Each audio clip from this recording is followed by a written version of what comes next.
Away. Experts suggest homeowners and developers invest in these strategies within the next 2 decades in order to protect property and our coastlines. Natalie, I love this series, Our Changing Climate. It is so important to talk about it and to make sure we're doing what we can right now to protect our future. Absolutely. And like you mentioned, it sounds like it's a far ways away, but truly it's not. And this really helps us to kind of put that into perspective, that relation. The best analogy that I was always given is it's kind of like broken glass. It's going to take a lot longer to repair what we have done than it took to break it. And that is basically what we're trying to We got to do it right now.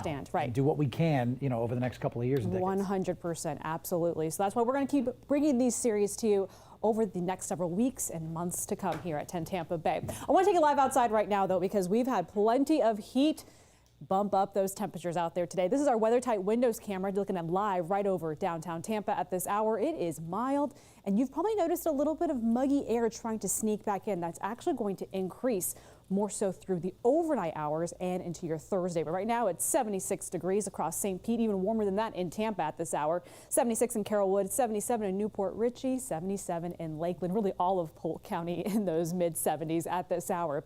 What's going to happen after sunset, so a little after 5:37 this evening, we'll see those clouds start to bump up. They'll start to really increase. Temperatures will still be able to drop into the 60s tonight, but it won't be as cool as it has been lately. I think we'll fall into the mid 60s. By the time you wake up tomorrow morning, there will be some spots, possibly even more mild than that, especially around the immediate bay where we have that warmer bay temperature and Gulf temperature. St. Pete may likely wake up near 69, possibly 70 degrees. So you're definitely going to notice a bit of that muggy air starting to build back in, especially through tomorrow. Winds will be coming in out of the east to start, but then shifting a little bit more so out of the northeast the second half of the day. 5 to 10 knots for our boaters.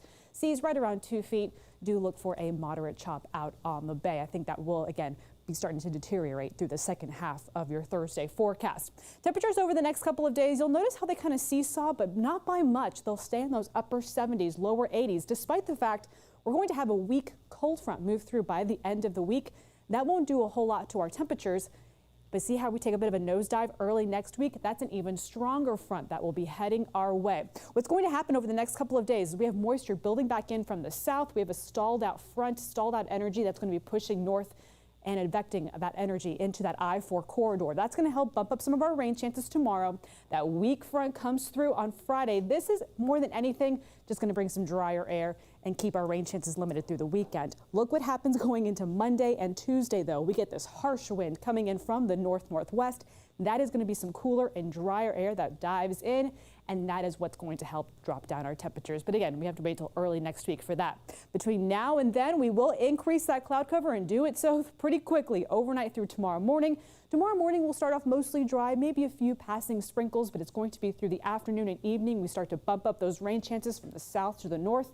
The I-4 corridor is really going to be the determining factor on where that energy kind of starts to stall out and fall apart. But I do think by tomorrow night, going into parts of your Friday, we will start to break that energy apart and dry things out just a little bit. You'll see those rain chances, while they're highest tomorrow, they do become more isolated just in time for the weekend.